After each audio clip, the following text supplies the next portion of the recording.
Halo semua, welcome to Hattrick Alpha Omega Church.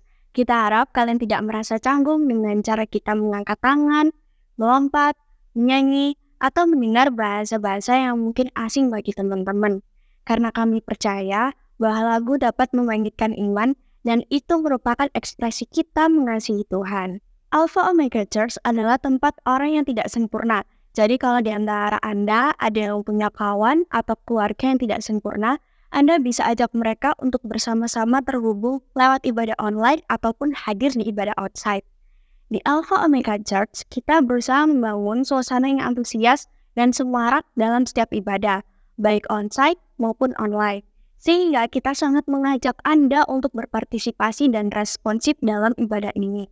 Feel free untuk ikut bertepuk tangan, mengangkat tangan, tersenyum, dan menikmati apa yang sedang berlangsung. Berikut ini beberapa informasi yang baik untuk kita perhatikan. Hidup ini selalu perlu kekuatan dan semangat, tapi kita tidak bisa sendiri. Kita selalu perlu Roh Kudus. Roh Kudus ingin mendampingi kita dan sudah menyediakan kuasanya bagi kita. Karena itu, Alpha Omega Church mengajak kita semua untuk membuka hati dan menyediakan waktu untuk 2 hari saja. Kita menyediakan diri untuk mengakses kuasa Roh Kudus yang sudah disediakan untuk kita. Kita akan berdoa bersama-sama tanggal 16 dan 17 Mei 2024 jam 7 malam secara onsite. Ini sangat perlu untuk kita semua. Sediakan diri, sediakan hati, dan sediakan waktu untuk hadir bersama dan menerima kekuatan Tuhan dalam hidup kita. Acara yang paling kita tunggu-tunggu di tahun ini akan ada lagi. Retreat AUCDKT akan diadakan tanggal 16 sampai 17 Juni 2024 di Villa Hermon Pacet. Biaya pendaftaran sebesar 300.000 per orang. Untuk anak-anak di bawah 7 tahun, pendaftaran sebesar 150.000 per anak. DP pendaftaran sebesar 20.000 ya. Pendaftaran bisa dilakukan melalui PKS masing-masing atau bisa langsung menghubungi nomor Ibu Lilik di bawah ini. Jangan lupa join ya. Itu saja pengumuman yang bisa aku sampaikan. Mari kita siapkan diri kita untuk diinspirasi pesan yang akan sangat membangun kehidupan kita. Enjoy the rest of the service. God bless. Halo semuanya, welcome di AUC Teens Youth Service. Senang sekali aku bisa ketemu kalian lagi di minggu ini. Dan masih di tema yang sama, kita bicara soal tentang healthy, ya kan? Kalau minggu lalu kita bicara tentang healthy community, minggu ini kita bicara tentang spiritual healthy. Apa sih spiritual healthy? Bagaimana sih ciri orang yang healthy secara spiritual? Oke. Petrus pernah menuliskan buat jemaatnya, buat teman-temannya, bagaimana sih ciri orang yang sehat rohani? Ayatnya itu ada di 1 Petrus pasal yang kedua ayat 1 sampai 3. Karena itu, buanglah segala kejahatan, segala tipu muslihat, dan segala macam kemunafikan, kedengkian dan fitnah. Dan jadilah sama seperti bayi yang baru lahir, yang selalu ingin akan air susu yang murni dan yang rohani, supaya olehnya kamu bertumbuh dan beroleh keselamatan, jika kamu benar-benar telah mengecap kebaikan Tuhan. Apa kata Petrus tentang orang yang sehat rohani? Yang pertama, orang yang sehat rohani itu orang yang menanggalkan dosa. Yang pertama, orang yang menanggalkan dosa. Dosa apa aja? Yang pertama ada kedengkian. Dosa kedengkian. Apa sih kedengkian? Kedengkian adalah kemarahan yang didiamkan. Kemarahan yang menetap dalam diri kita. Lalu didiamkan dan membesar. Dan itu bisa membakar seseorang untuk melakukan atau merencanakan sesuatu yang jahat. Dan ketika sudah merencanakan, sudah melakukan, orang itu akan senang atas kejahatan yang dia lakukan. Itu dosa yang harus ditanggalkan. Yang pertama yaitu kedengkian. Lalu yang kedua ada dosa tipu daya. Apa sih dosa tipu daya? Mungkin teman-teman sering ini punya teman yang seperti ini. Orang yang suka menyanjung-nyanjung, suka meninggi-ninggikan, terus dia itu suka istilahnya fake lah, teman yang fake ya kan, teman yang palsu. Jadi teman ini punya maksud yang buruk, punya tindakan yang licik, yang memaksakan orang lain itu jatuh, membuat orang lain itu jatuh dan merugikan orang tersebut. Nah, ini dosa tipu daya. Yang ketiga adalah dosa kemunafikan. Munafik ini kan banyak sekali ya, kita luas sekali. Kalau dalam urusan agama, munafikan itu adalah kesalehan yang palsu atau kerohanian yang palsu. Jadi kelihatannya di depan rohani, tetapi di dalam hatinya dia tidak rohani atau tidak sesuai dengan firman Tuhan. Dalam kehidupan sehari-hari, kemunafikan adalah persahabatan yang palsu. Ya, persahabatan yang palsu. Ini banyak dilakukan oleh orang yang memberikan pujian yang tinggi, ya, orang yang banyak berpura-pura berteman, tetapi di balik pertemanannya itu ada maksud yang tidak baik. Seperti apa? Contoh, teman-teman sering belajar di sekolah seperti parasit, ya kan? Seperti parasit. Jadi dia berteman karena ada maksud, dia berteman karena ada keuntungan. Jadi munafik dalam bahasa sehari-harinya seperti itu. Jadi hati-hati ya teman-teman dengan punya teman yang seperti itu. Lalu yang keempat adalah dosa rasa iri. Ya, iri tanpa perlu saya jelaskan, ya, iri itu berbicara tentang segala sesuatu itu bisa dikatakan iri hati. Maksudnya kesedihan atau atas kebaikan dan kesejahteraan orang lain. Jadi orang lain punya sesuatu yang baik, orang lain punya sesuatu hal yang luar biasa. Kita ini kecewa, kita ini nggak senang. Nah, itu namanya iri hati. Atau orang lain punya kemampuan yang lebih baik, kemakmuran yang lebih baik, lebih terkenal, tapi kita nggak senang. Kita itu namanya iri hati. Nah, itu nggak boleh teman-teman. Dan yang terakhir, yang kelima ini paling sering dan paling gampang dilakukan, yaitu dosa ucapan jahat atau ghibah, atau sering ngomongin orang, ya kan, sering mengfitnah, ya kan. Ya, itu paling gampang kita lakukan dan paling suka kita lakukan. Ya, siapa sih yang nggak suka ngomongin orang waktu kita hangout, kita ngopi, kita lagi ngafe, nah, kita pasti butuh bahan bicaraan, yaitu pasti ngomongin orang. Nah, ini tidak boleh, ini harus ditanggalkan. Ya, jadi ada 5 tadi dosa yang harus ditanggalkan: kedengkian, tipu daya, kemunafikan, rasa iri, dan ucapan yang jahat atau ghibah itu.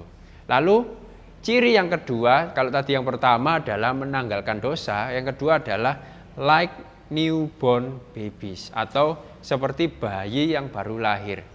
Maksudnya gimana?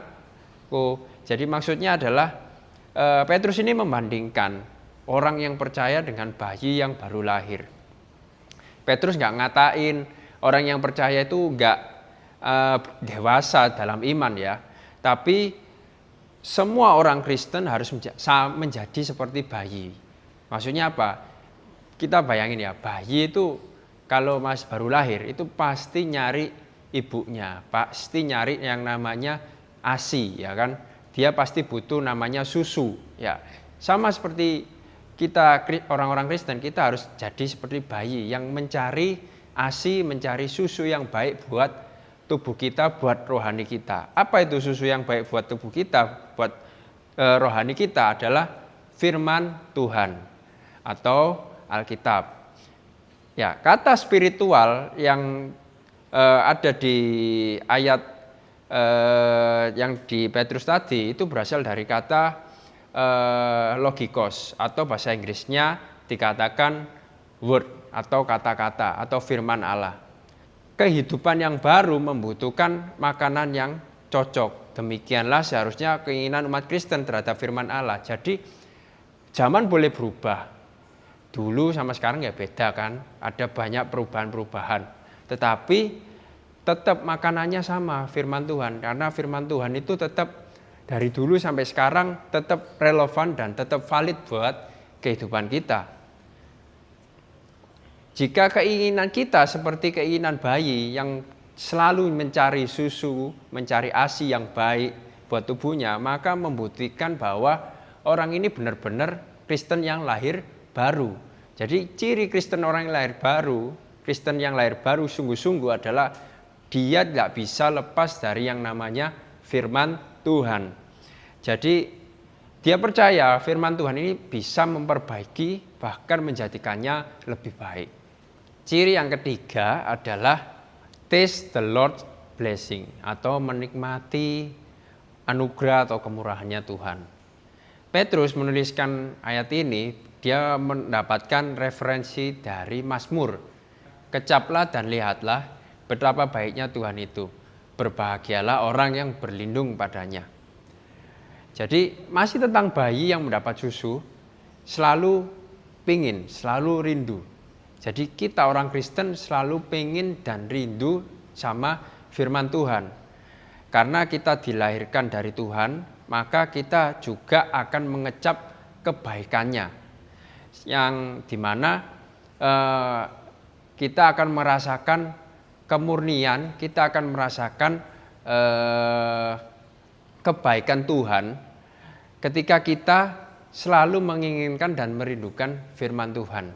Jadi ciri yang ketiga adalah menikmati anugerah dan kemurahannya Tuhan. Lalu apa yang harus kita lakukan supaya sehat secara rohani? Yang pertama adalah jangan kompromi dengan dosa. Ayatnya ada di Efesus 4 ayat 26 sampai 27. Apabila kamu menjadi marah, janganlah kamu berbuat dosa. Janganlah matahari terbenam sebelum padam amarahmu, dan janganlah beri kesempatan kepada iblis. Iblis selalu mencari celah untuk menjatuhkan kita. Dia sangat-sangat suka kita jatuh dan jatuh lagi. Apalagi kita yang baru lahir baru, yang bayi rohani yang masih baru, dia pasti akan melancarkan serangan-serangan yang sangat-sangat gencar supaya kita ini jatuh lagi. Itu sebabnya kita perlu fondasi yang kuat. Kita perlu makanan yang baik, makanan yang sehat. Yaitu apa? Ada di step selanjutnya, yaitu baca dan hidupi firman-Nya. Jadi yang kedua adalah baca dan hidupi firman-Nya. Ayatnya ada di Mazmur 119 ayat 105, dikatakan, firman-Mu pelita bagi kakiku dan terang bagi jalanku. Ketika iblis menyerang kehidupan kita untuk melakukan dosa, kita perlu senjata atau perisai untuk menangkisnya. Itu sebabnya baca firman itu penting sekali buat kita sebagai apa? Senjata melawan iblis. Dan baca firman itu menentukan langkah kita, keputusan kita yang akan kita ambil sepanjang hari ini. Namun ya, hal yang paling berat adalah ketika kita menghidupi firman-Nya. Baca sih gampang, tinggal baca. Tapi menghidupi, melakukannya dalam kehidupan sehari-hari, itulah yang berat. Karena apa? Selalu bertentangan dengan keinginan manusia kita. Ayatnya ada di Yakobus 1 ayat 22 sampai 24. Hendaklah kamu menjadi pelaku firman dan bukan hanya pendengar saja. Sebab jika tidak demikian kamu menipu diri sendiri. Sebab jika seorang hanya mendengar firman saja dan tidak melakukannya, ia adalah seumpama seorang yang sedang mengamati mukanya yang sebenarnya di depan cermin. Baru saja ia memandang dirinya, ia sudah pergi dan ia segera lupa bagaimana. Yakobus di sini menjelaskan kepada kita, kalau kita cuma baca, itu sama kayak bercermin.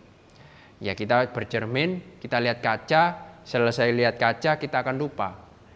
Bagaimana rambut kita seperti apa, lipstik kita pasangnya seperti apa, atau bedak kita pasangnya seperti apa, kita akan lupa. Tapi kalau kita benar-benar baca dan menghidupi firman-Nya, kita nggak seperti sedang bercermin. Lalu yang ketiga adalah nikmati dan tunjukkan kemurahan-Nya. Ayatnya ada 1 Petrus 2 ayat 9. Tetapi kamulah bangsa yang terpilih, imamat yang rajani, bangsa yang kudus, umat kepunyaan Allah sendiri. Supaya apa? Kamu memberitakan perbuatan-perbuatan yang besar dari Dia, yang telah memanggil kamu keluar dari kegelapan kepada terang-Nya yang ajaib. Ketika kita sudah menghidupi firman, kita bisa menjalankan firman, kita pasti bisa menikmati kemurahan-Nya Tuhan. kita pasti bisa menikmati segala kebaikannya Tuhan.